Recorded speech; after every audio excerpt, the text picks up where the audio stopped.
Hemen jente asko joan zen Ameriketara. Bai. Eta zer joan zen, pastore edo... Bai, hartzain joan zen. Bai, koinetu hoki banan eta arek reklamata zen. Batek erreklama biharrezin zeitzuen eta 5 urteko kontratugaz.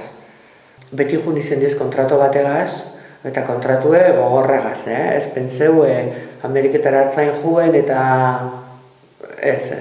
5 urtetan ezin izen bien negozizua, biherra aldatu. Bertan enpresan jarretxu bihar ezen bien. Bestela erritzi kanpora botaten bien.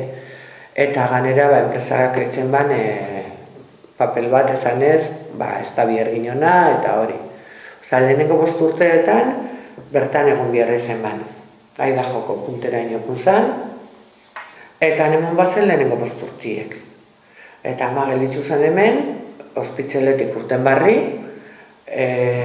eta 3 umegaz, da, aurrera.